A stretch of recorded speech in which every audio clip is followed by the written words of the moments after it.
important that you make me come over and miss my toast? Well, your future, to be exact. I mean, we realise that marriage is probably the best thing for her in the long run, but we've just got to convince her that a long engagement isn't the end of the world. Carly? What? You been listening to a word I've said for the last 5 minutes? Look, I don't really care what Bobby does. What's that supposed to mean? It means I don't care if she marries King Kong on Mars. And that's all anybody cares about, Bobby's engagement.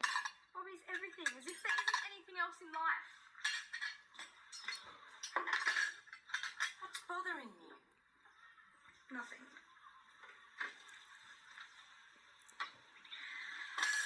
People, I'm really scared. They're going to arrest me. I know they are. What a fool.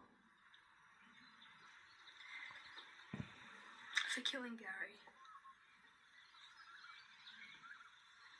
Oh, this is great.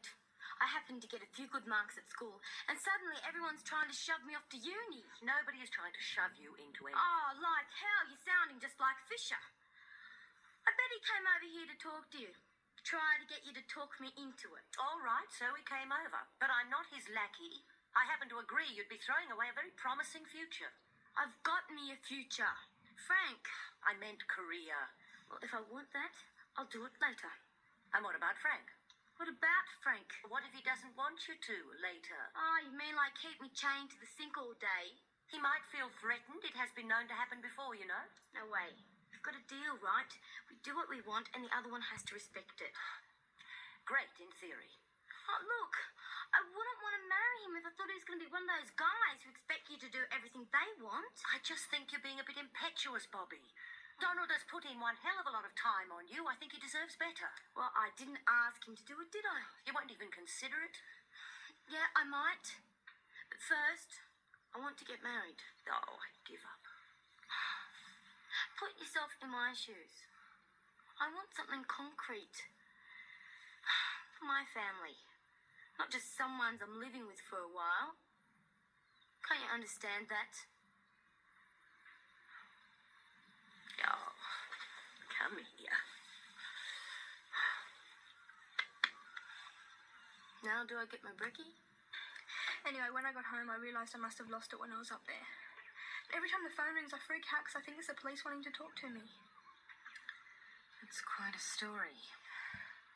You don't believe me, do you? Of course I do. But you've got to admit it does sound highly unlikely. Well, that's exactly what happened, I swear it. We have to tell the police. Pippa, they won't believe me. We can hardly just forget about it. Why not? What difference is it going to make? Every bit of difference. Just imagine how bad it will look if you don't own up and the police work out for themselves who was up there with Gary. You have to tell them before they come to you. Here's your toast and coffee. I'm in the loo.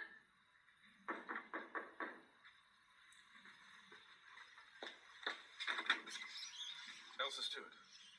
Could be. Who's asking? I'm Detective Inspector John Truman. Do you mind if I come in? Yeah, sure, come in. I'm told you used to run the general store. Yes, until recently. I'm investigating the death of Gary Samuels.